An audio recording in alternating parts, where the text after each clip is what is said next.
Yeah, so I was trying to think of the right outfit to wear for Hawk the Slayer. I don't have a Darth Vader costume. I don't have a Han Solo costume. And I don't have any sort of thing that would make it seem like I had lost a hand in a battle. You have a brown leather jumpsuit? I could shove my hand into my shirt and then just kind of conceal it below the wrist. Maybe that might be effective. You dress as a nun. You have any sort of nunnery clothes? Like you have a big terry cloth robe? I have none to speak of. Easiest joke to make. Yeah. Especially with so many nuns running around in this first cut. Oh, slay queen. What? Here we are. Enough. Two blood brothers out for each other. You have found the power which is rightly mine. How? The firstborn brother, they called him Voltan. Enter, Dark One. The devil's agent, the servant of evil. Kill him! The second-born brother, they called him Hawk. He had one secret weapon, the ancient power of the Sword of Mind, and he was out for revenge.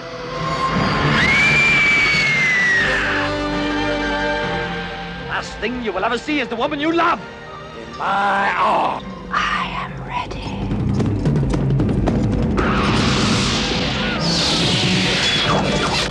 Two brothers, two armies, two forces of good and evil. Voltan's army, the devil's army, and Hawk's. A dwarf, a giant,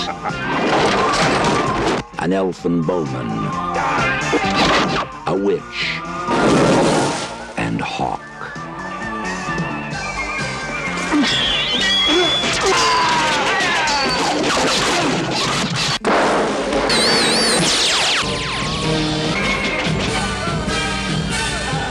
Together, they took on the mighty Voltan. Together, they took on the devil's agent. Two blood brothers, with only blood between them.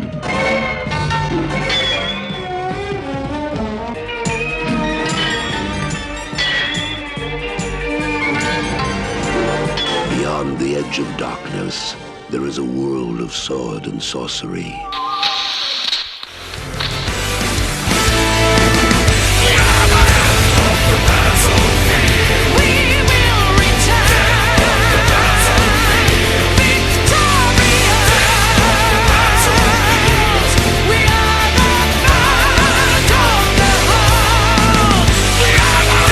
Welcome to Swordboys Cut by Cut. I am Rick.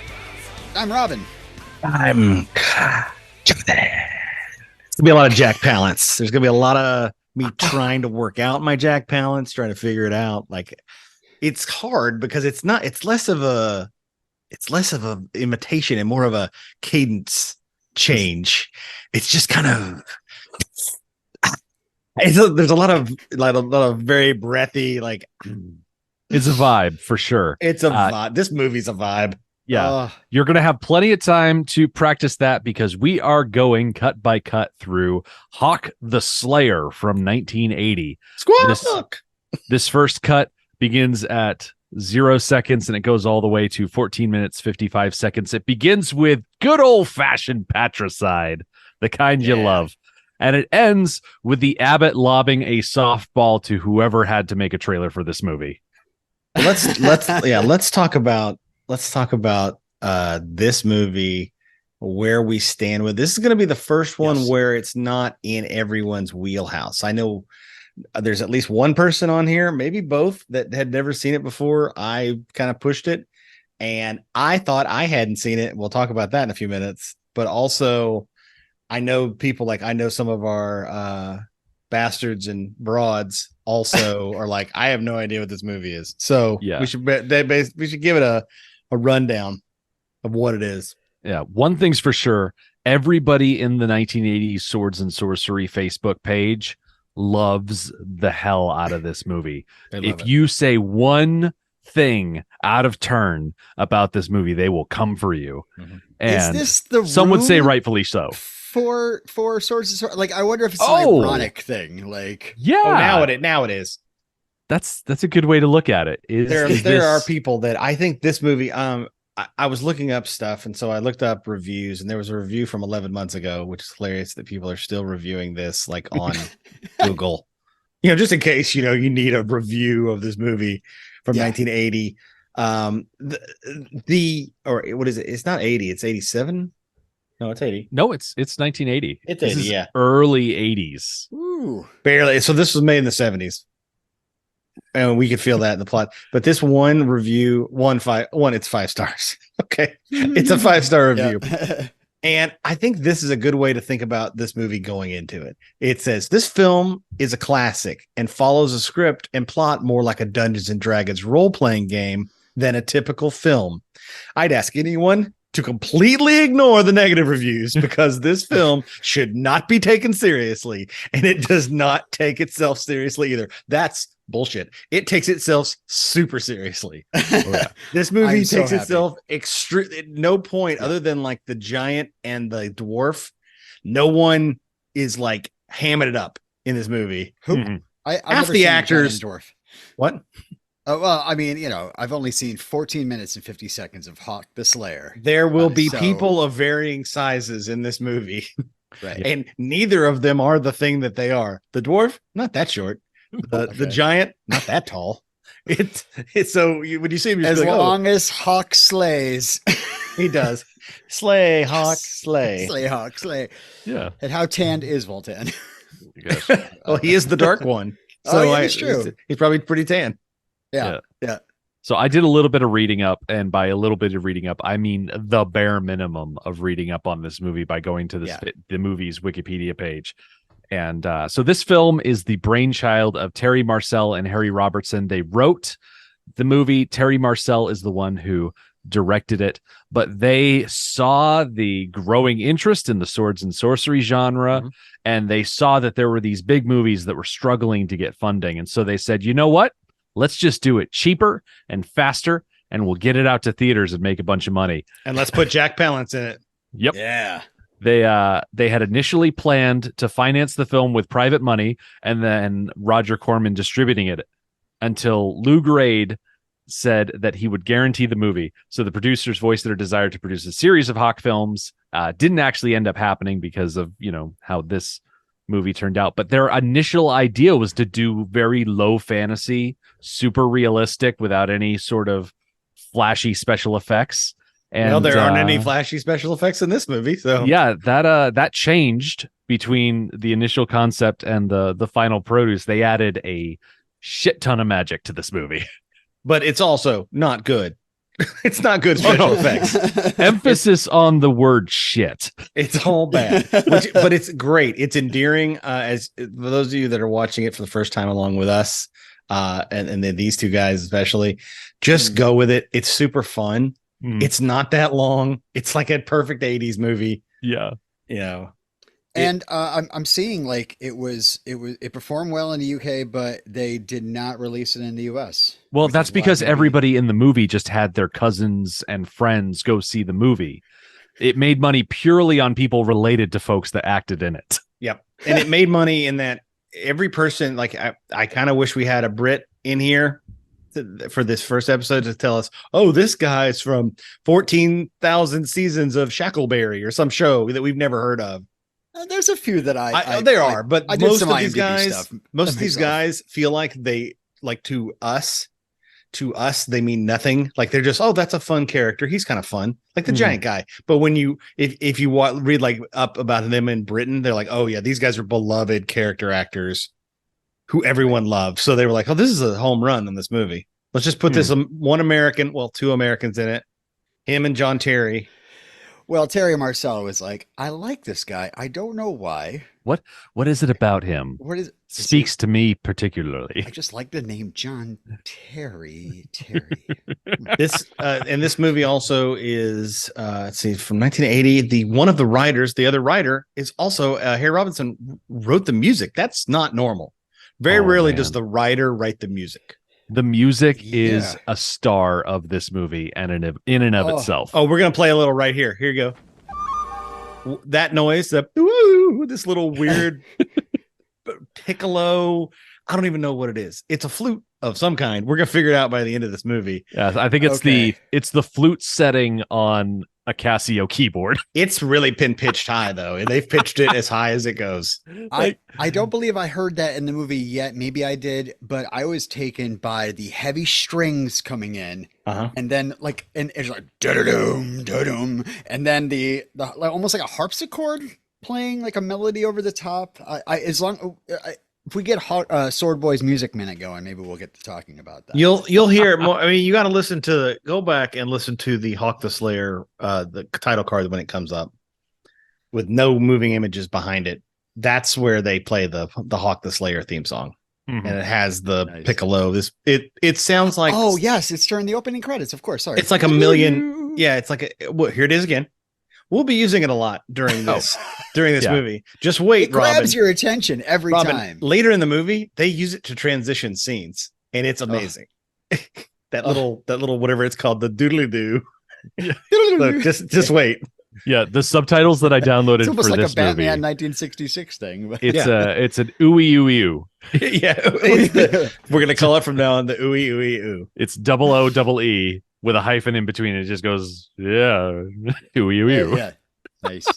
It's just I watched one online reviewer, and every time he said the name Hawk the Slayer, he played that sound effect, and half the time he didn't even like pause. He just kept talking, and he would put it underneath what he was saying. It's that versatile. I watched the did you both watch the trailer for this movie? Nope. Oh, I watched like 2 or 3 different versions of the As you know, trailers are always great. I watched the IMDb version, which is the one that's just up on the movie. Go watch that one if you haven't. It will explain nothing. But okay. But it is great because one, it's got some deep voice guy. He's like, the older brother. And at the end of it, I had to write this down because I was like, I don't think that means what they think it means. The end of the movie, the way they say, like what they say, like when worlds collide, they'll never hear you scream in space, all these things. This one says 2 blood brothers with only blood between them. Well, no, they're not blood brothers. They're brothers. They're just regular brothers. Like to me, a blood brother is someone like you clasp hands with, and like you're my brother. Cut your hand. Yeah, you guys, all sword boys are blood brothers. Well, yeah. I mean, we have to grab like the pointy end of a sword and then clasp hands. Yeah, or arms. Sometimes it's clasp arms. Like clasp each other's gauntlets or whatever. Yeah, they don't see us on here, but what we do is we had a sword. We had one sword in the middle, and we all grabbed it like pot potato on top, and we all bled onto each other's hands. That's how you. That's how it was it was a really big problem. My general practitioner was pissed, and after the rounds of testing and inoculations were over, everything was fine. We're perfectly fine now. Remember, Robin grabbed it so hard that he cut off all of his own fingers, just like in the beginning of this movie. Yeah. I also gave you guys all like sickle cell anemia or something like that. Yes. This joke can die. Yeah. So, this film was shot over the course of 6 weeks in Buckinghamshire, United Kingdom. I argue it could have used maybe just like a week and a half more of shooting just to fill it up a little bit. Couldn't they just stop at Buckingham? Like, why does it have to be Buckinghamshire? Like, yes, you're British. We get it. It's shot in beautiful, murky Buckinghamshire. Mm-hmm. So murky. And the beginning of the movie begins. Well, first, the beginning of the movie starts as if the movie's been going on for an hour. Yes, because it starts in like opens on guy on horse. Okay, cool. Oh no! It opens Oh well, yes, on reading. yes. It opens on a Reading. reading As I- all good sword boy movies should. Yeah. Yes. I'm telling you. Absolutely. I have to wonder what bathroom was this recorded in. yes. Definitely I don't doesn't think sound it like a was. Spanish villa. No. I mean, can I get into who's actually doing the reading? Yes, Of course. please. The narration, yeah, no echo. So I'm assuming not in the bathroom or like a bathroom. Like you that's can do not it as in a bathroom. You cavernous. just gotta have Yeah. the right equipment. You got a lot of towels. Yeah. Just talk into the towels. It's a guy named Robert Rieti. He's uncredited in the movie, but he is on IMDb. He actually worked in radio with Orson Welles for a time, as well as Laurence Olivier. He is known as an actor. You might have seen him if you're a James Bond fan. He's the guy that plays Strangeways at the beginning of Dr. No. He's the British agent that gets killed, and they bring James Bond in for the first time. He also, in later years, he gets stabbed in the head with an ice pick by Anthony Hopkins in the movie Hannibal. But his forte is a little bit of post-production reading over. He's been called the King of Dubbers and a man of 1,000 voices. Here are some roles that his voice you actually hear instead of the actual actor. Okay. He voiced Emilio Largo in Thunderball, Tiger Tanaka in You Only Live Twice, Marcel Marceau in Barbarella. Orson, he did some Orson Marcel Welles. Marceau had a voice. I thought he was I guess. Thought he was a I don't mime. know. So we'll ask Barbarella a minute. Orson Welles in Treasure Island. Jonathan, you might be interested in this. Majid in Lawrence of Arabia. He did the voice of I don't know which one's Majid. Majid. Well, now I gotta look it up.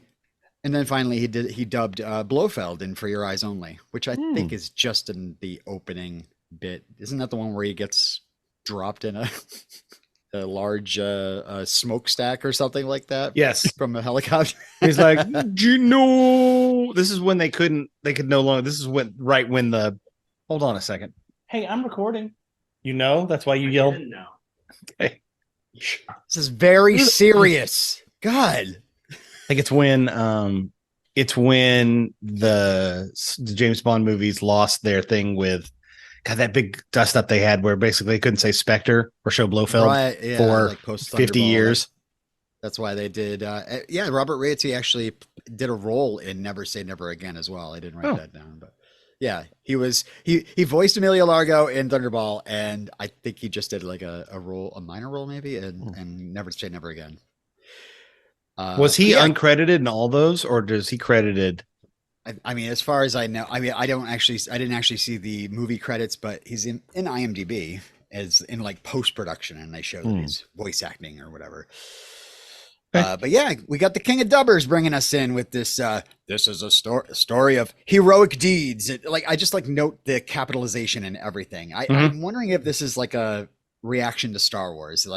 There's an opening crawl, and there's certain things that are capitalized. Did my mom write this? Because she capitalizes weird things in conversation. There are so many things in this movie that are obvious send-ups to Star Wars. Oh yeah, which, as people will remember, New Hope came out in 77, Empire came back in 80, Return of the Jedi was 83. So we are right in the middle of Star Wars original trig mania. But yeah, the capitalization in this thing. This is a story of heroic deeds and the bitter struggle for the triumph of good over evil, and a wondrous sword wielded by a mighty hero when the legions of darkness start the land. I like that hero in caps. I think that they're like, oh yeah, Joseph Campbell, right? We're doing the Joseph Campbell thing. Hero, the hero is the hero's journey. This Han the Slayer that is on the poster. So yeah, but given that the voice or the King of Dubbing did this read, he's King of Dubbers, if you don't mind. King of Dubbers, sorry. Dubbers. It does make me wonder what this opening scrawl would sound like if they had just gotten Orson Welles to do it and he showed up like super drunk, like French wine. Well, they could have even had the guy who's the first person we see, William Morgan Sheppard. He's like famously a voice. He's that guy. from British movies and a ton of Star Trek stuff, and about 1 billion movies that you've seen. You know him from creating Mark Sheppard. He's also known for that. Yes, he is the dad of Mark Sheppard, who was the voice of the BBC in America at least for a while. And is on everything. What was he on? What are all the shows? He's on Supernatural, BSG, Firefly. Yeah. Doctor Who. He plays his own dad's. He plays his younger dad right before he died. They let William Morgan Sheppard be the older character. They meet. It's when spoilers. It's when the Doctor is in the spacesuit, or not in the spacesuit. He's killed by someone in a spacesuit. An old man comes. And it's Mark Sheppard from the past. He just let his dad be he's awesome actor. So anyway, he's going to be in this movie in about 2 seconds. Okay. I mean, while we're still talking about his credits, I might as well just fire off. He was the warden in an undiscovered country. Yeah. You are on Rurapente. He's the one-eyed Klingon.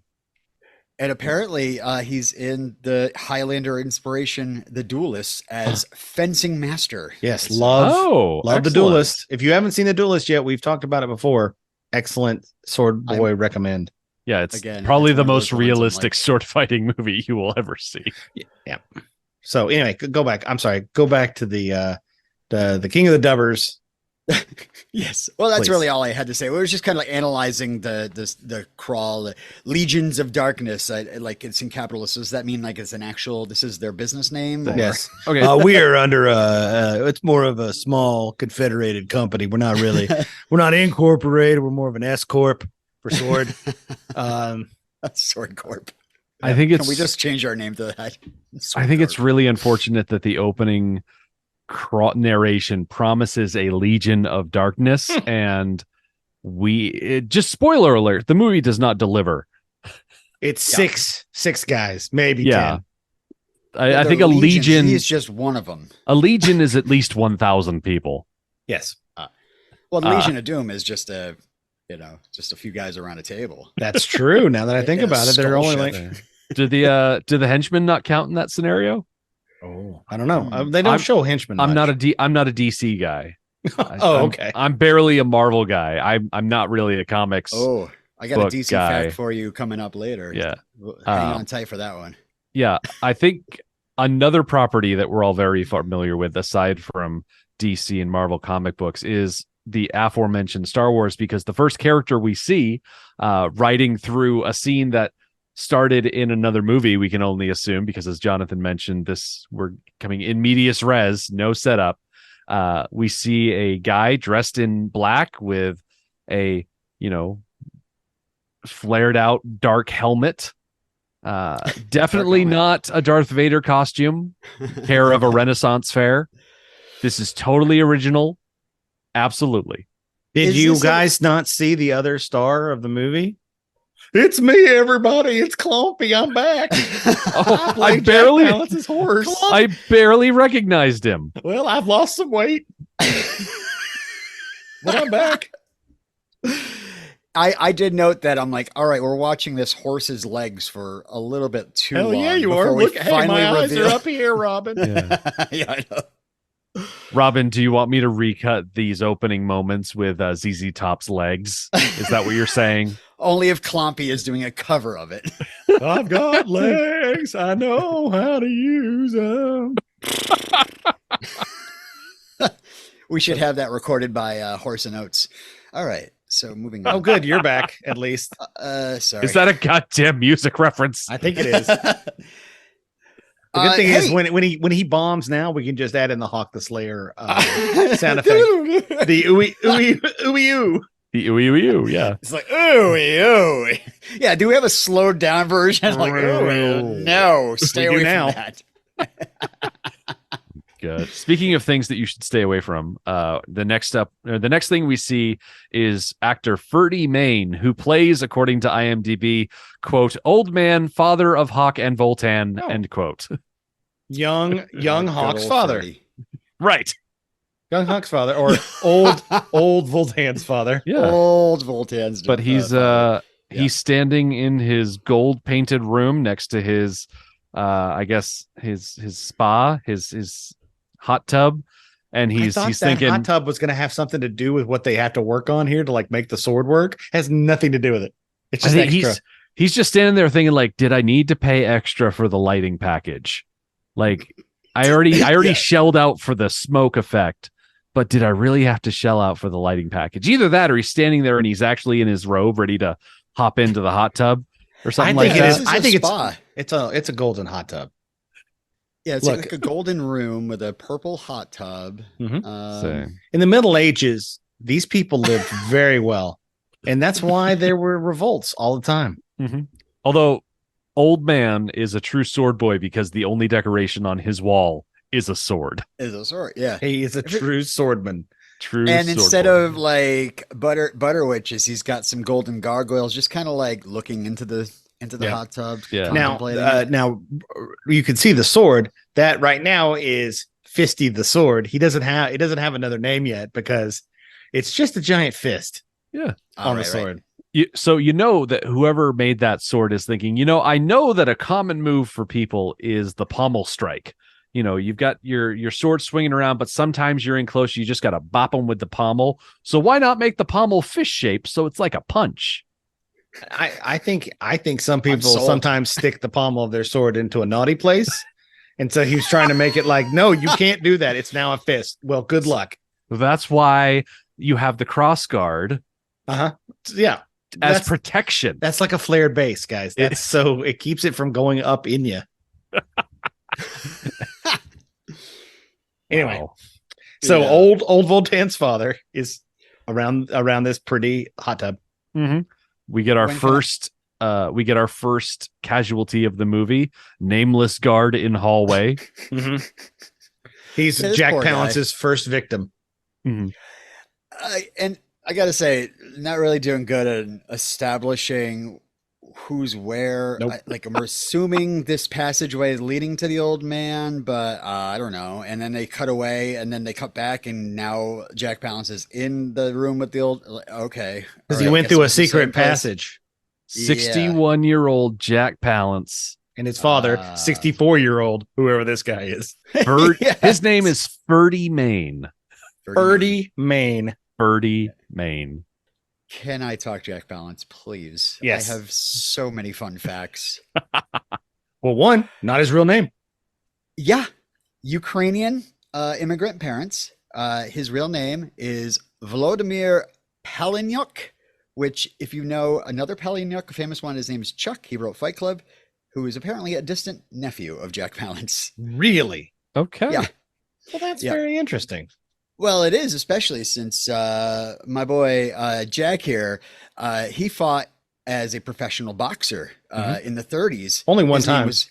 His name was Jack Brazo. He lost his only fight, I believe, right? He fought only one. Oh, I didn't see that. You didn't see that? You looked it up. You found out what he Well- did. We didn't find out he only fought once and he lost. I didn't look up all his title cards. I am sorry.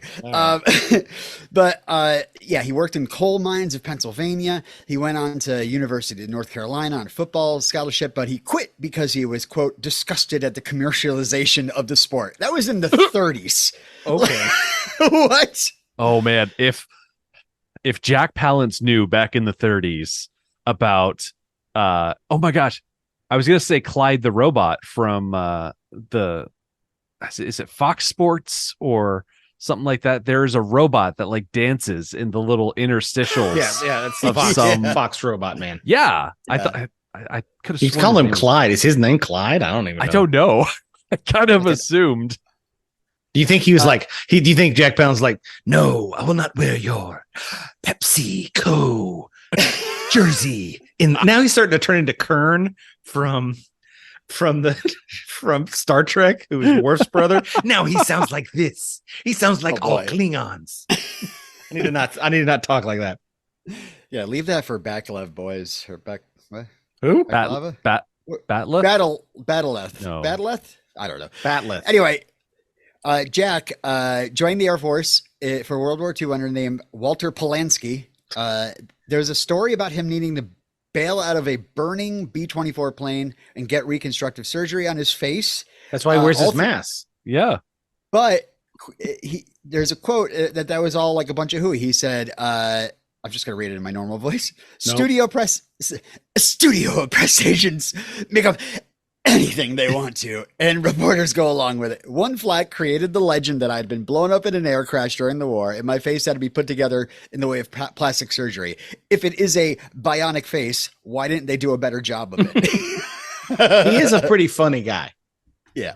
As we all know from when he finally won his best supporting actor award in 87? Was it 87? When was City Slickers? Was that 90 something? 90s, 91, whatever. Anyway, he's a funny guy. So I guess he changed his name because people had a hard time pronouncing it. His last attempt was he would change his name to Palansky, and then that just shortened it to Palance. And that's, some people might look at this name and be like, Palance or Palance? It's Palance. So in 1950, he started acting. He's infamous for method acting, much like our old friend Rip Torn. Once while filming a fight scene with Burt Lancaster, Palance punched Lancaster in the face. Lancaster responded in kind, socking Palance in the gut, causing Palance to vomit. Okay. All right. Richard Widmark called Palance, quote, the toughest guy I ever met. He's the only actor I've been physically afraid of. Apparently they did a scene together where he was supposed to clock Widmark with a rubber gun, and Palance decided to swap it out with a real gun and clock him. And he was knocked out for 20 minutes and said later of the incident, why did he switch? Who knows? Palance got in the mood for his character off screen by beating on Zero Mostel, who played Palance's character's flunky. That movie's Bob the Goon, I guess. Oh wait, no, Bob was Jack Napier's. I'm kidding. Anyway, on filming, this is my favorite. On filming the movie Without Warning in 1980, he says of his method acting, I don't particularly care for the so-called method style of acting, but I was madder than hell at that alien. Okay. Film career started in Hollywood and then took work in France, Mexico, Italy. Palance said later about Italy that it was his most enjoyable. He said, in Italy, everyone on the set has a drinking cubicle and no one is ever interested in working after lunch. And he says, that's a highly civilized way to make a movie. He owned a 1,000-acre cattle ranch, City Slickers, right? But he's a vegetarian. Okay. He was Stephen King's first choice to play Jack Torrance in The Shining. Oh, that'd have been good. And our DC fun fact is Jack Kirby actually modeled the character of Darkseid on Jack Palance. Oh, okay. Wow. Okay. That's pretty great.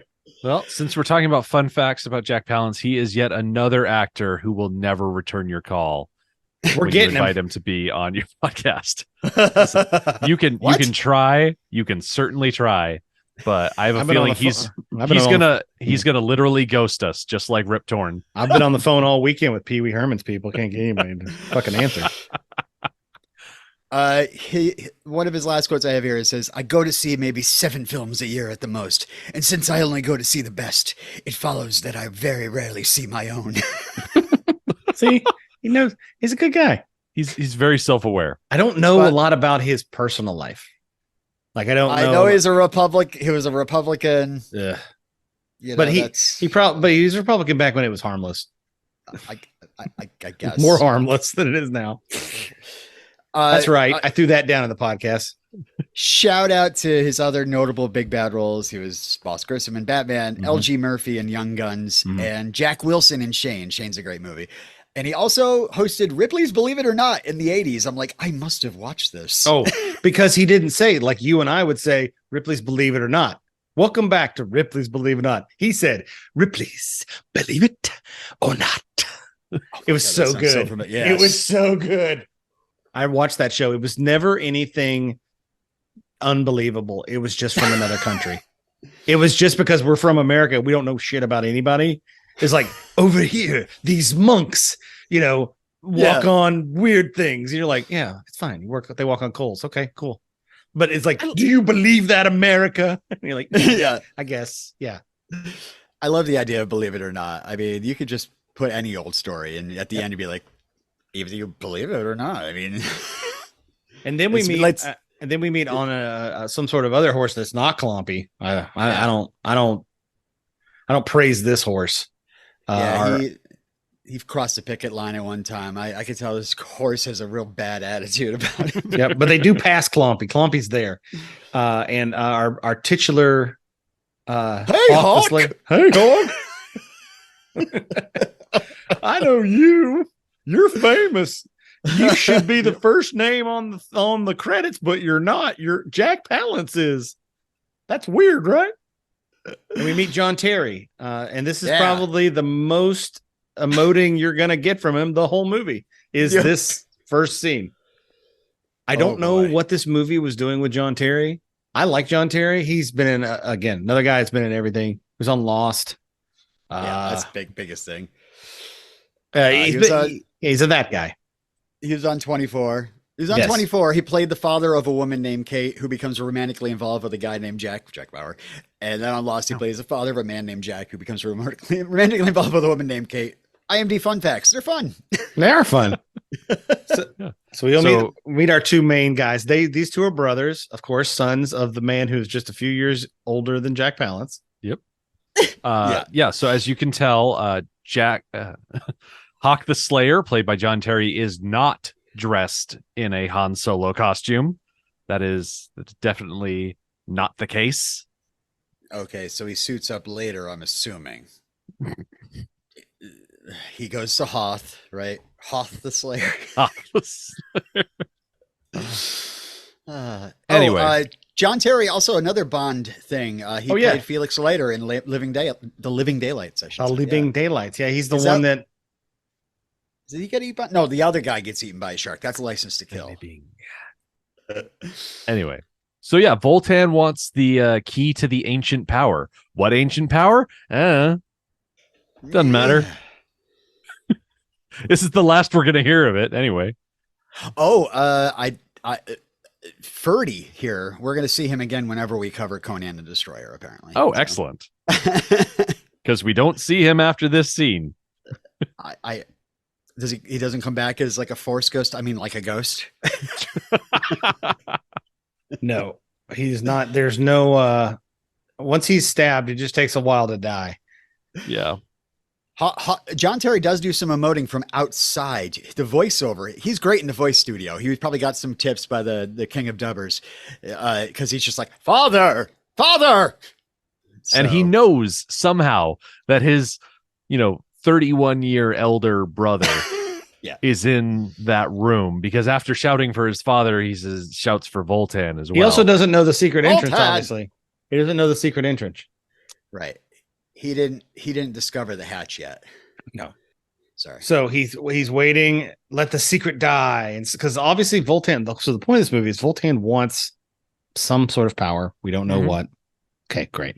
He's going to have the power die with his dad. Fine. Not 2 seconds later, Voltan could have just been standing outside the secret door and heard all of this and just waited. If he'd waited, because it's not like Hawk doesn't, he's not Hawk the follower. He doesn't follow after to try and kill the guy who killed his dad. When Hawk comes in, he slides up next to him like they're both on a couch, or in a booth at a restaurant, and they're both sitting on the same booth. Because did you already get breadsticks? Yeah, he watch when he walks in the door, he runs up to his father, he's like, "Father, I'm gonna slide right here," and then he just slides next to him. And he's like, "The prophecy is fulfilled, my son." Again, I have no idea what they're talking about. That prophecy, Also, Hawk's wearing the Cross of Coronado, apparently. He is. That belongs in a museum. You know what? He does look like the guy who is the guy from the beginning of the Indiana Jones 3. He does kind of look like that guy. You belong in a museum. No, not that guy. The guy who he basically steals the look of. Yeah. Oh, the man with the hat. The man with the hat is back. Yeah. That man. He looks like him. Anyway. So his dad's about to die. Luckily, his dad's British, and I think Hawk is American. So I don't know really what's going on with. And no one knows what Jack Palance is because he's not doing an accent. Right. If you don't mind me backtracking like 30 seconds, go for it.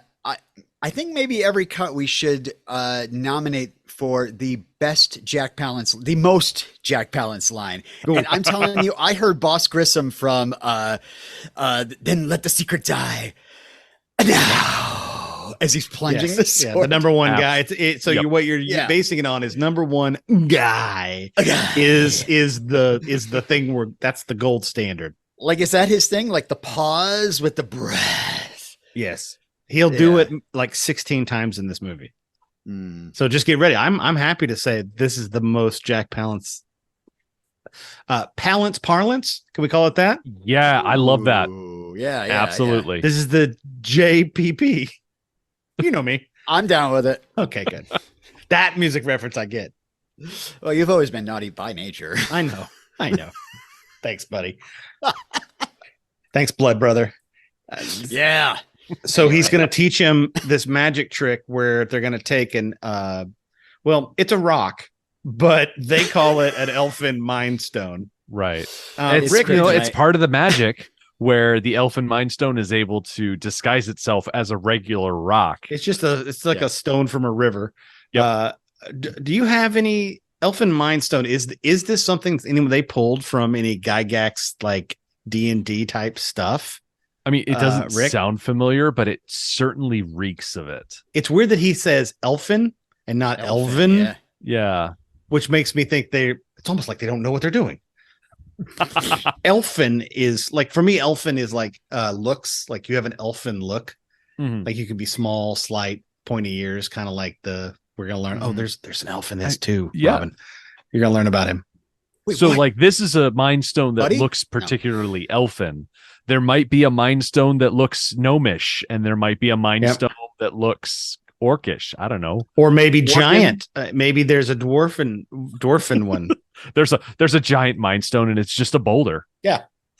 And if you look at it for long enough, it starts to glow. Yep. And then it gets into an even bigger pommel of an even bigger sword.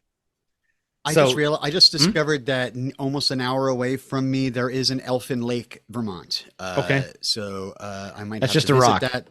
It's just a rock. Okay, Robin, you're gonna have to go stare at it until it glows bright green. What a dead stare that he has too. Just stare. Listen, John Terry is taking this movie deadly serious. The whole movie. So when I read you that review that you shouldn't take this movie seriously because neither does the movie, bullshit. Yeah. John Terry does not smile in this movie. Right. Okay. So he says, take the pouch from my neck, right? And then he says, take it has a rock in it. It has a giant rock in it. I've been carrying it around, a rock around my neck. Listen, it's good to have a little pouch. So when you're walking in the woods and you see a rock you like, you put it in your rock pouch. Mm-hmm. Yeah. You tie it around your neck and just hold it there underneath your leather gorget. And then he says, take the great sword, which I'm wondering if those are capitalized. They are in the subtitles. But, so it's just the great sword right now. Like, it's great. It's great. Listen, but it's no elfin mind sword or whatever. He could have called it the sword instead of take the great sword. I was about to say, you mean there are no other swords hanging on the walls of these rooms. Because if he said, oh, take the great sword, and then there's like two swords that look exactly alike, and Hawk would be like, well, okay, which one is the great one and which one is the just okay one? One's a fist, the other's a foot. Don't get the foot sword. The foot sword kind of sucks. Yeah. When we get to Tarantino, we'll talk about foot swords. And then we have a very egregious sword error here. It seems that he plunges the sword into a stone floor, and I'm like, oh, like twice. That's like smashing it into like concrete parking garage supports. Yes. Yeah. He looks into the heart of the stone, and he's definitely still not dressed like a Han Solo. And this scene lasts forever. Yep. Hey, listen, they spent a lot of money on rotoscoping the string away from the rock as it rises out of Hawk's hands and floats across the room. And then they had to spray paint that rubber glove silver or bronze or whatever it's supposed to be. So that way they can have the hand actor, their arm just below the frame to open up the hand and close it again. I love, because when they do close around it, it's no longer it's not the size of an actual man's hand when he actually picks it up. It's smaller. Mm-hmm. It's how you use it. It's how it really is. It's more in the way that you use it. This is the most unwieldy sword, and we now have our sword of the movie, the Mind Sword. The Yes. Mind Sword, yes. You take the So this great means he sword with the controls it Mind with his- Stone. Boom. So did he move the stone with his mind? Was that the whole concentrating thing to move the stone? Yeah, he now has wished it to telekinesis? live. He wished it to live within the pommel, and now the sword is part of the Mind Stone. I don't know, man. Because It would have saved the. Oh, okay. there's a part where John Terry, I'm not even going to call him Hawk, where John Terry looks at the sword and the sword starts turning toward him in slow motion, like, hello. It made me laugh. And he finally, and then if you watch, most of these shots are just John Terry throwing the sword toward the camera and they just reverse it. It's pretty great. They do it in slow motion. It's so good. There So many is cameras something. destroyed. There is something that the subtitles refer to as mystical noise. Mhm. It is. It is the other super recognizable sound effect that you hear in this movie, aside from the Yeah, it's like. exactly, yeah. Yeah. And then we get the only other emoting we get ever from John Terry in this movie. He says, Voltan, you will die. Yeah, that is. And then he slams the sword back into the concrete again Yeah, what the heck? by the sword. It's funny because his father dies in front of him. Yep. Mhm. Zero reaction. Nope, doesn't Mhm. care at all. The Mind Stone glows. Hawk stares at it, and the sword flies across the room into his hand. And then he's like, "All right, I have my sword and my emotions. Here we go." Yeah. And then so- Jack Gill presents Chips Productions and the gosh. the. Can I just say- episodes. I go ahead. Sorry. I have never heard a hawk that sounded like the one in this movie. It is so loud. It is kind of a death metal, like I was sitting here in front of my computer watching this scene with my computer speakers, and my dear sweet wife Julia is over in the comfy chair across the room, and she's like, "Did a woman just scream?" It does sound like a woman And screaming. I'm like, "No, that was the a bird hawk." noise? She's like, "No, that wasn't." That wasn't a hawk. Yeah. My Yeah. gosh. I got to say, in Lady All right, Hawk, I- it is both a woman's scream and a hawk. well, that makes sense in Lady Hawk. Right. Yeah, because it's a Lady Hawk. It's a Lady Hawk. Just like when he's Right. when Rutger Hauer's the wolf, he goes bow wow wow, roof roof. Like, but Yeah. in Rutger Hauer's voice, it was weird that they did that in the movie, but they do that. Yeah, but they weren't going to call that movie Man Wolf. And well, that's stupid. Lady Hawk, gentleman wolf. Yeah, can I just say I was high the first time I watched this 14-minute cut, and so I really had a huge laugh when it was this huge heroic pronouncement, like "You shall die," and he's there with his sword, and then all of a sudden, cheap text overlays says Jack Gill presents Chips Productions, and I looked at my girlfriend. I have a girlfriend, and said, "This is going to be some quality cinema." Oh, right here." and then you heard the Harry Chips Robertson Productions? music comes up. Oh, And the ooey Yes. ooey ooh starts. let's just say, like, people talk about the movie or the music that defines a decade.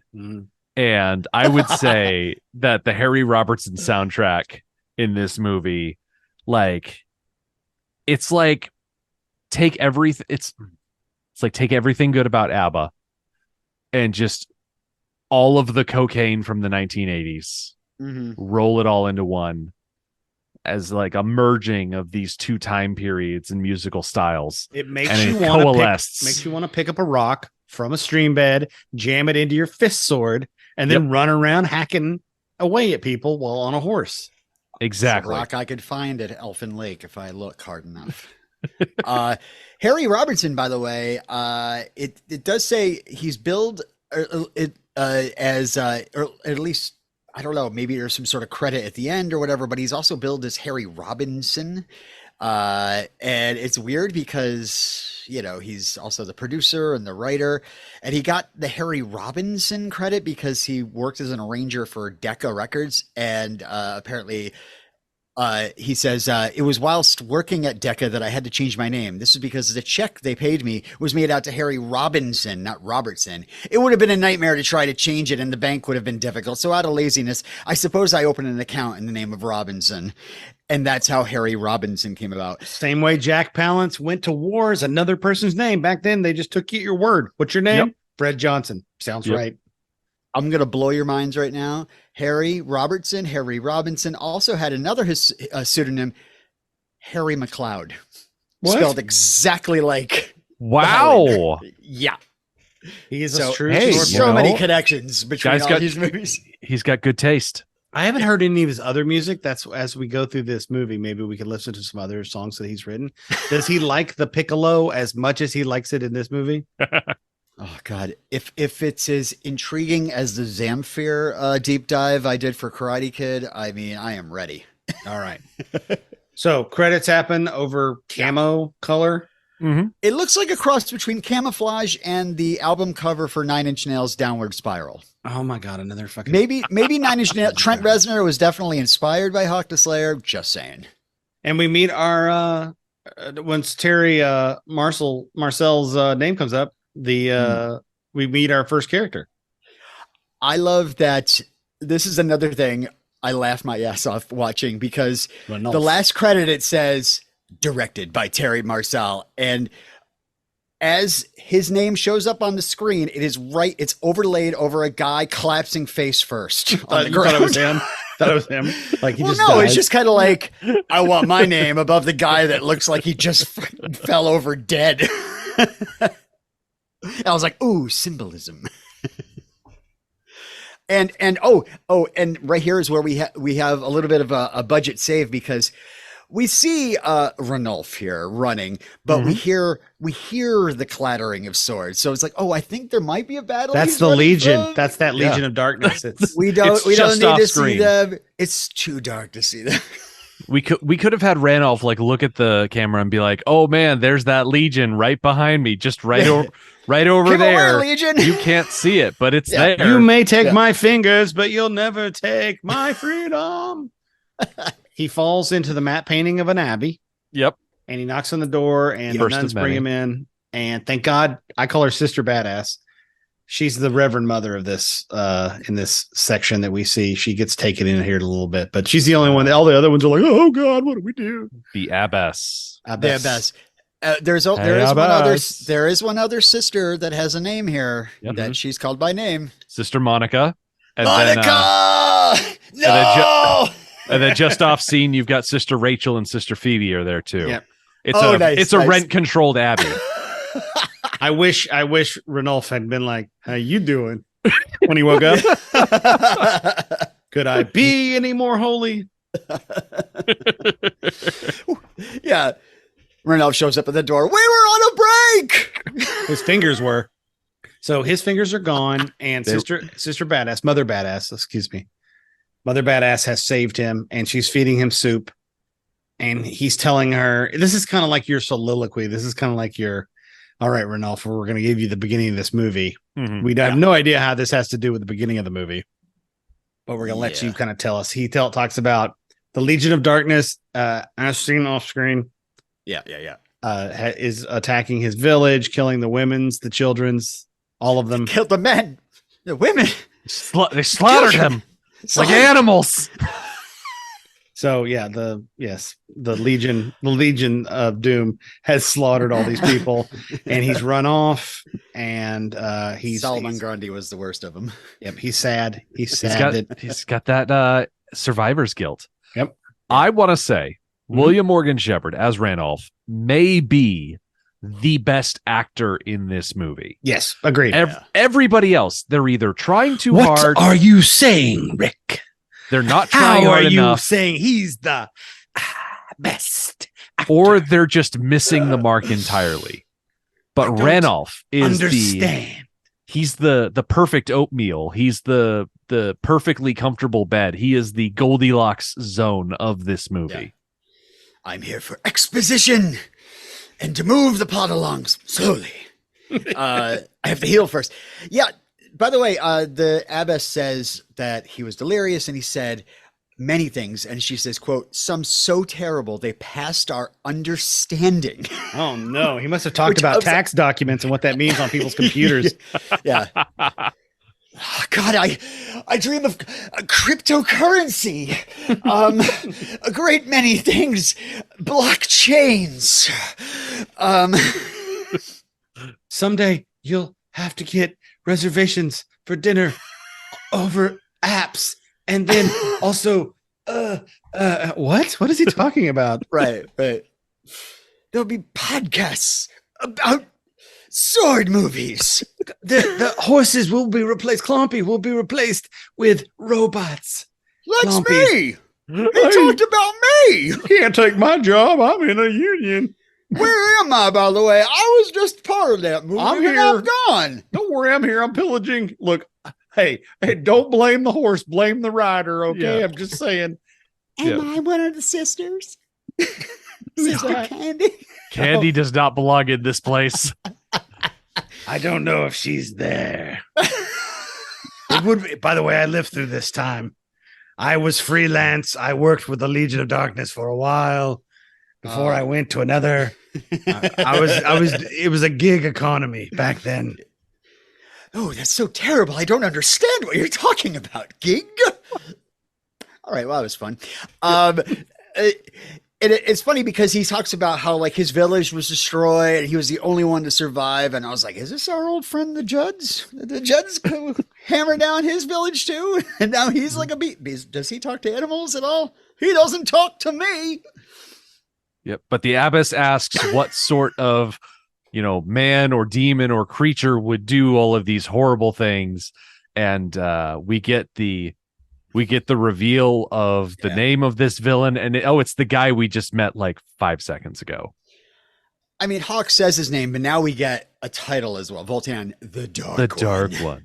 Yeah. Listen, you wear a black sweatshirt one time and suddenly it's your whole It's also the name of personality. it's also the name of the track of the music. This is called Voltan, the Dark One, when he's in front You of have the soundtrack. I have it. Go look it up. The names of them are nothing. By the way, every song's the same. It'll start with another song, and then halfway through it, you'll hear. Yeah, and I'm like, why is that coming into every song? Hit him a little ooh. Yeah, ooh. We're gonna have a shirt that says ooh ooh. Yep. With the fist sword cross. Yeah, Write that down, please. The next thing that impressed my high mind when I first watched this was the shot of the enormous cavern. Like that's I think, isn't that like a well lit real cavern? That's not a matte painting. We spare no expense on matte paintings. You think it's a well lit, a real one? I think so. I think it's lit red. It looks too natural like compared to the other matte paintings. Which what you're saying is it looks like, too much like a. You know what? I think you're right. I think it's real. And I think that's definitely not Jack Palance. They just got some dude to like stand at like the cliffs of Moher or something, go to Ireland. I don't know. Scotland. I want to go here. That looks like a cool place. You want to go in the witch's hole? I mean, it wouldn't be the first time. Heyo! You do have a girlfriend and all. I wasn't talking about her. She's lovely. Leave her out of this. She is lovely. But yes, Voltan is very, very tiny compared to this gigantic cavern, and as you do, when summoning dark forces, you go, "Wizard, help me!" Oh, sorry, "Wizard, help me!" And then we meet our evil wizard, who I'm calling the Buck Rogers wizard because she looks like she's from the future. Is it a she? I mean, it's a weird modulated wizard voice. Like it could be a he, lady could vibes. be a she. Mm-hmm. Like the character is credited as Black Wizard. Hey, why's it got to be a black wizard? That's not cool. And for some reason, the first time we see the Black Wizard, they are lit behind. They're lit in front of a large orange. That's all I just see. Yep. It's a Minute Maid commercial suddenly. If you want to get into wizardry, you want to start with some vitamin C. Basically, Voltan's face hurts and it won't heal. We have no idea why his face hurts. We're not there yet. Yep. The important exposition comes from the hooded wizard saying that Voltan's face will not heal. It is a strange malady affecting the flesh. It is beyond all skill to render a permanent cure. Mm-hmm. So I don't know much about dark magic. It's not my forte, not my area of expertise. She uses a crystal, which is also just a rock. Yep.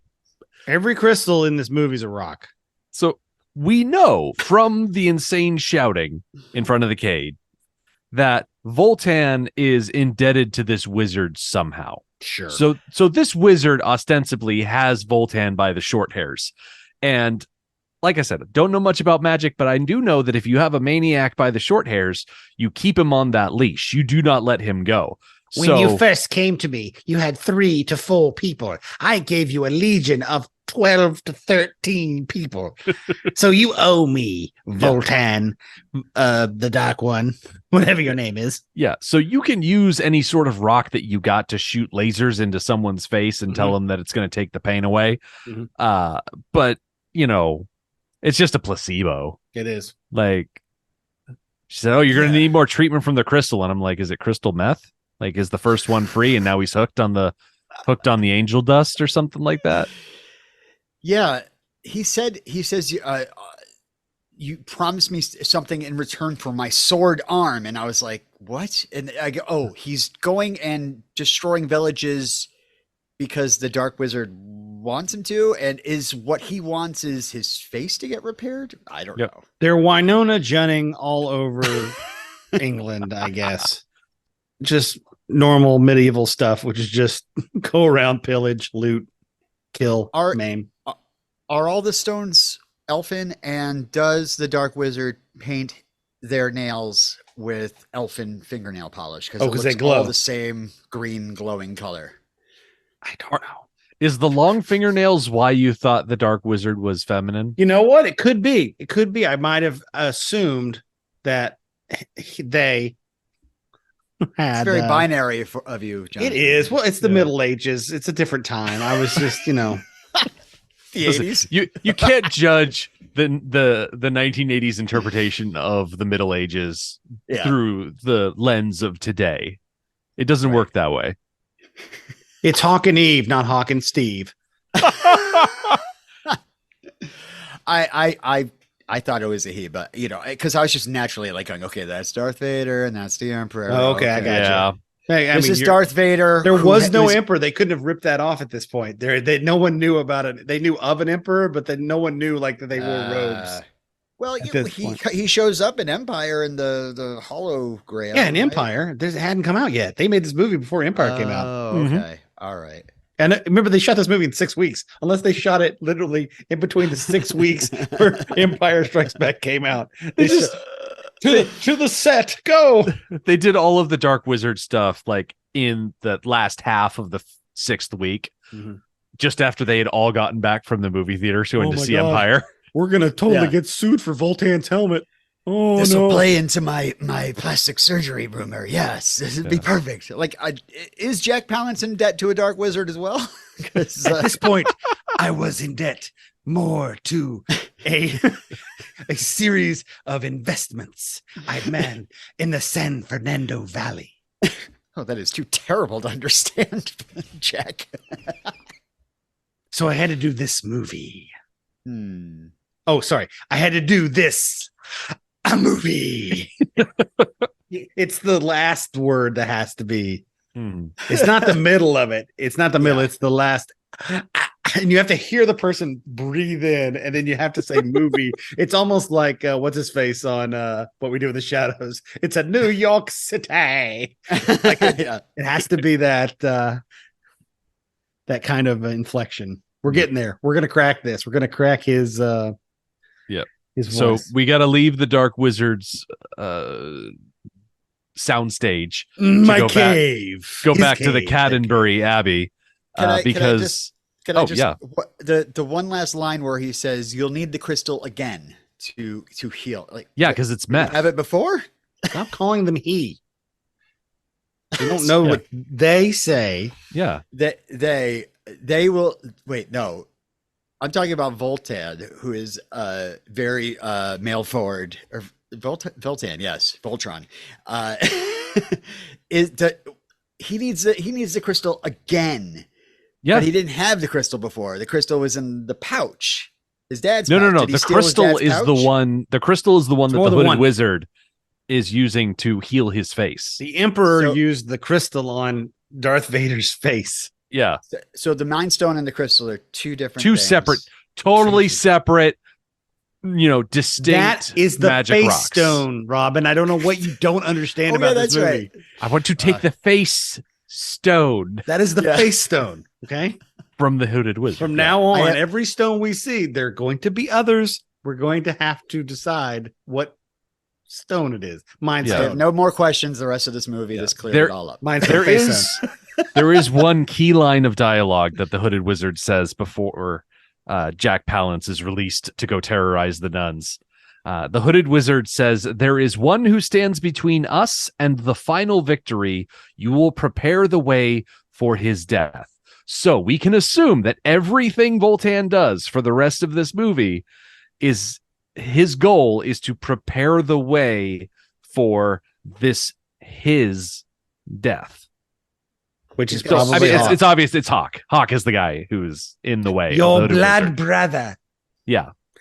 Let's see. What did So- you say? What did they say again? Let's see. Your Says- two blood brother with only blood between them. So is it again another like I need you to facilitate a meeting between this hero and me so I can kill him? No, don't know yet. Uh, You're just gonna have to learn as you watch the movie, all right. Robin. Well, I'm just guessing. I like Yeah. I like playing it this way because Mhm. I Yeah. have no idea. So the best idea that Voltan has is to go from the soundstage where the hooded wizard lives over to Caddenbury Abbey Okay, very map and paving.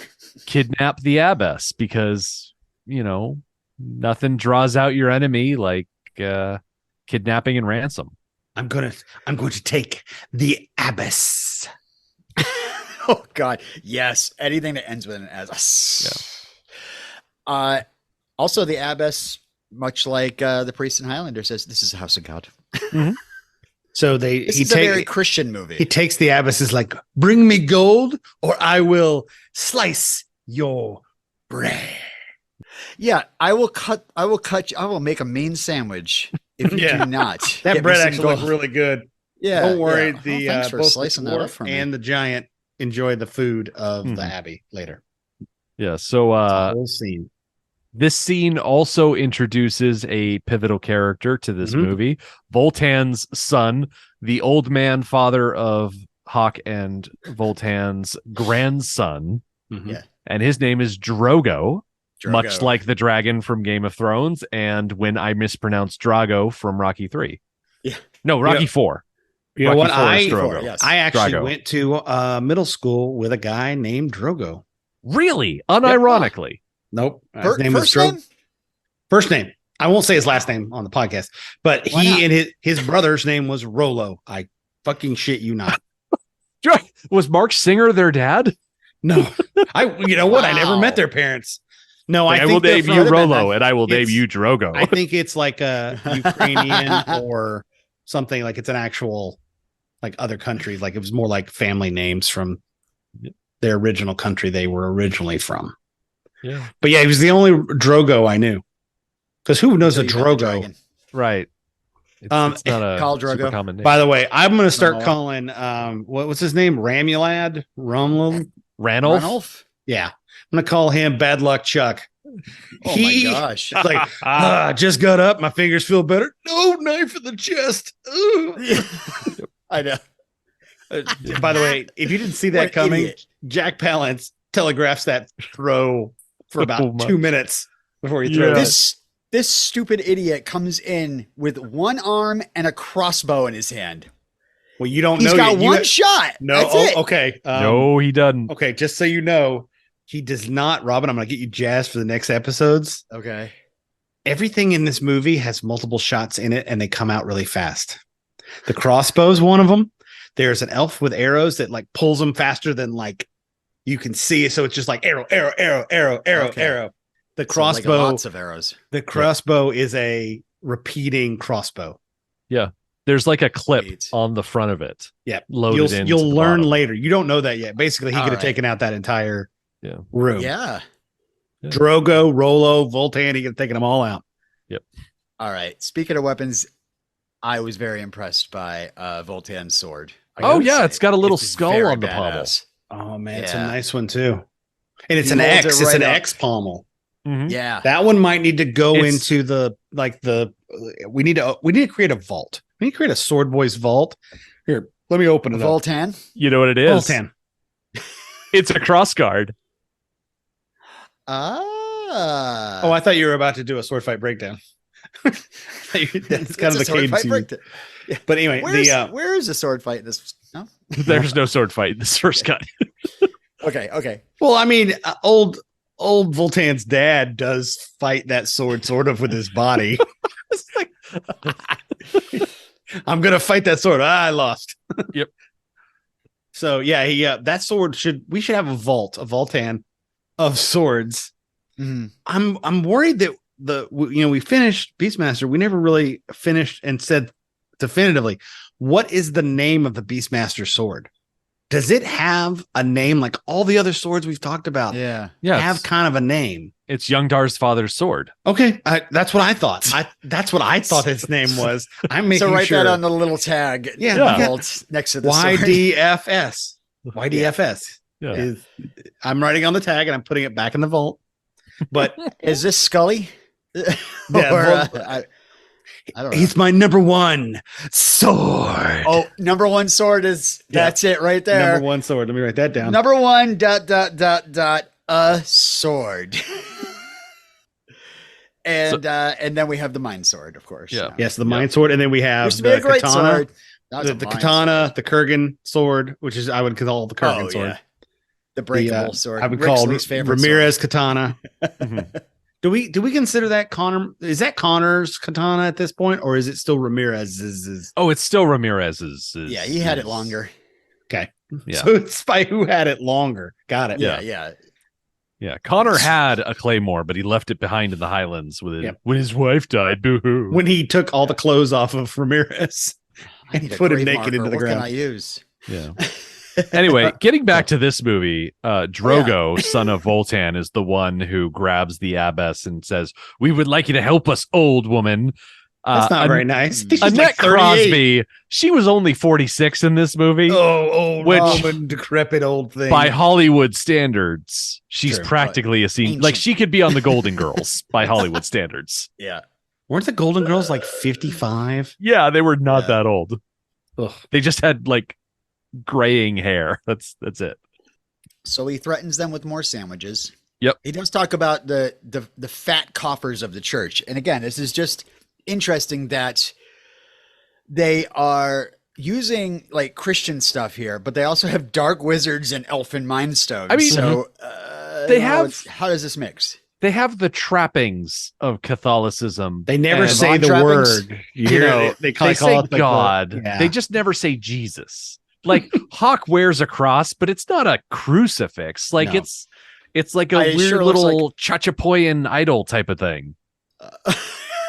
It's It's from a little gold man. No, it's a cross. It's a cross. It's It's the cross of Coronado. It was given to him more in coronadish. just so you know, Blanche Devereaux was supposed to be 53 when Golden Girls started. I'm offended. As a man that's about to be 50 next year, I'm offended.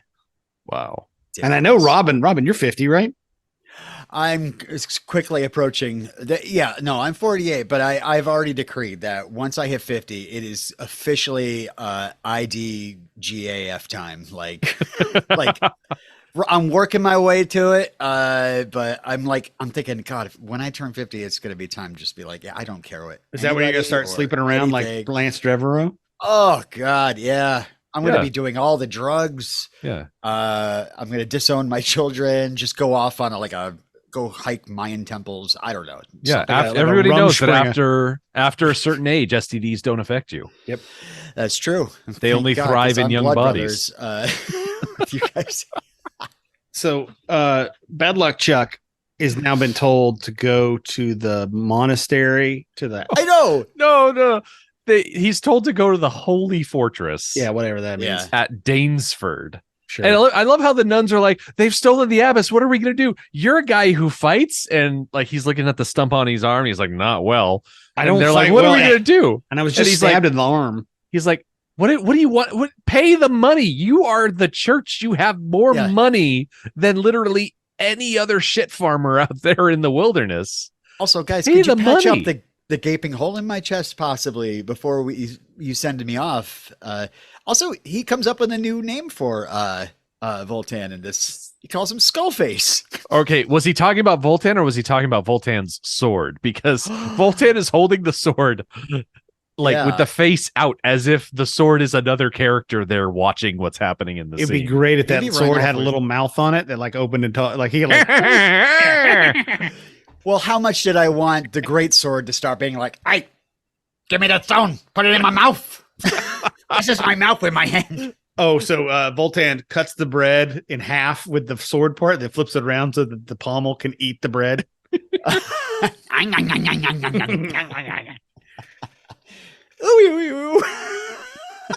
The number one sword is hungry. Yep. Yeah. So there's yet another cool matte painting as we look at the Holy Fortress at Danesford. Cool map painting, bro. Yeah. But Ranulph is here to talk to the High Abbot. And so he's up there in his chambers, 420 blazing it, as you can tell from the matte painting outside. All that smoke, that's all from the High Abbot. Yeah. I'm too high to deal with him. Go get him dressed, feed him, and then bring him back to me. From now on, that's Robin's new nickname on this show. He's the High Abbot. Not currently, I promise. But normally. Yeah. I'm sort of high. So it's 2,000 gold pieces. That's what Bad Luck Chuck tells Robin. Yeah. High Abbot. And of course, he's blazing in his office. He's got a giant. That fire is precariously put in between people. You know what? Look, I may just be a commoner, but maybe don't have the fire in between where we're talking. It's like going to a restaurant and like a candle is like lit too highly, and you're like. I am very proud to be compared to the High Abbot, because High Abbot is played by Harry Andrews, who is another one of those esteemed British actors, but he does play one of the elders in Superman the movie. So yeah, he's a guilty. He's one of the guilty. He's a guilty. So I was like, this guy looks familiar, and it's because I've seen his face projected on a Kryptonian screen. And he gives Bad Luck Chuck a coin of summoning, or whatever you want to call it. What is this called, Rick? Is there some name in D&D for a? I'm going to come to you for D&D knowledge. Just be prepared for this next time. Is there a magic? Not magic. It's more like almost like a, hey, if you give him this, he will automatically follow you, like some sort of thing. It's almost like a story point that you would add in D&D, where you're like, I don't have time to actually have you go find this guy and explain to him. Just give him the coin and he'll know he's needed. Blah. It's a MacGuffin is what it is, but I'm just asking, exactly. Is there something in D&D like to move the story along? You're like, when you get here, you'll have to roll for this, but basically just give him the coin and we don't need to roll, and it's all good, and he'll just join your party. No, I think you hit the nail right on the head, that it is literally just a MacGuffin, because it's exactly what a DM would do to you. Be like, here's this magic item, it'll summon blah, blah, blah. And they'll come and do the thing. Is it kind of like an idea? Like, I come from the High Abbot, here's the coin. Yeah. Exactly. The High Abbot has worked with this Hawk guy before. He doesn't actually say Hawk's name until the end. There's all this lead up. Yeah. He describes Hawk as a warrior who fought for the side of light during those dark years. The dark years that we never got to see. We just have to assume I assume happened. They're still going on. Isn't the Legion of Darkness working within the dark years? Apparently Hawk is passing through the Northern Territories. How does the Abbot know? Doesn't matter. Hawk and Voltan are both 45 years old and 78 years old. So maybe the dark time, maybe this happened like 30 years ago. Yeah. Like when they were young. I have another coin theory. I'd like to coin a theory right now. Okay. Hawk the Slayer secretly A Flappenstein. He only responds to coin-based signals. Yeah. Either that, he was raised by Flappensteins. You know So what? We only come through for coins. I've never seen Come hug me. I've never seen Hog the Slayer eat something. So maybe when he eats something, he barfs all over it and melts. I'll have to check that. I cannot wait to see that scene coming up in this movie. I am But yeah, so ready. clearly the abbot stumbled onto Hawk one night, and Hawk was like, I don't know who you are, but you're friends with a bird, so here's a coin. And call me if you need any. Why has this become the Flappenstein's voice? What is this? Why are we doing this? I'm assuming he talks like Merman, I guess. I like that. I like that. That's very He-Man. I like that. Yeah. Bring it all back to just like Clompy's secretly cringer. Come on. Yeah. But yeah, you'd have to get the guy that's one of the elders from Superman the movie for a line like, he is called Hawk, And then it cuts off. Then that's where Rick cuts it off. And I'm like, God damn it, Rick. Yep. Oh, I was excited. I was like, all right, here we go. Oh. He doesn't say Hawk the Slayer. He just says Hawk. Hawk. Yeah. So many Hawks. Cutting it Street off Hawk. right there. That gave me a bit of joy. What if Just they brought to, in Street Hawk?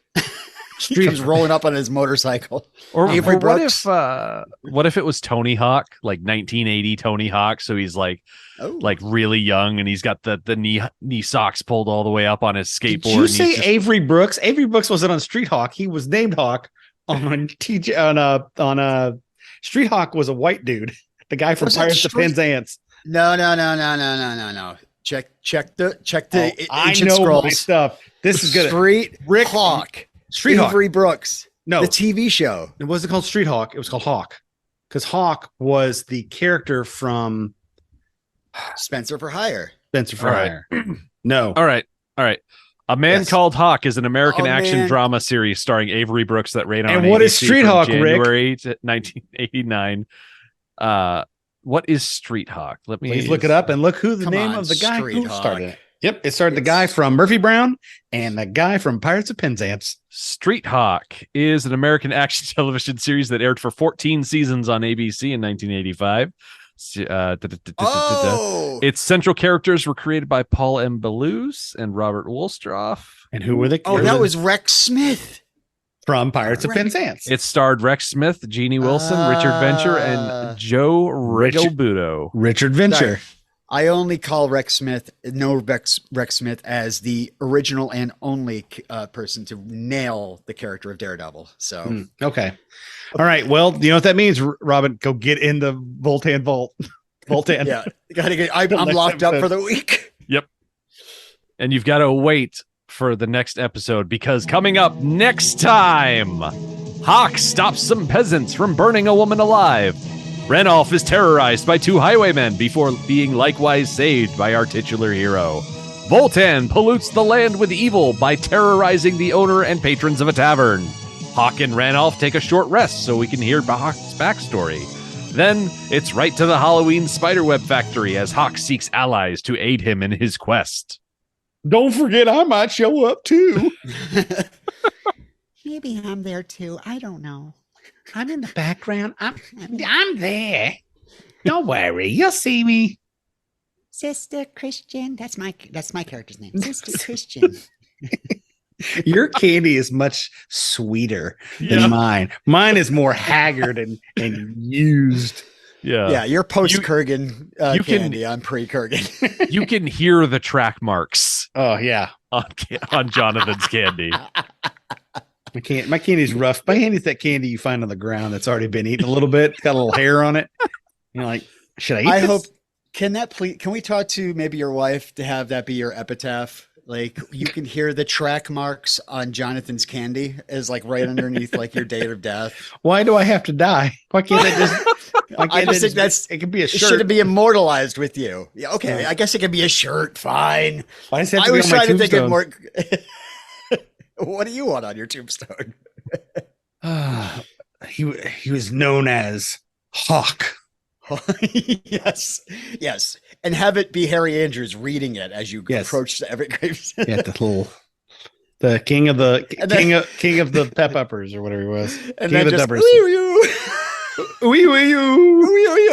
Is this our new, instead of a clang clang, are we saying I think so. I'm totally fine with that. At least for this season. We can go back to cling clang.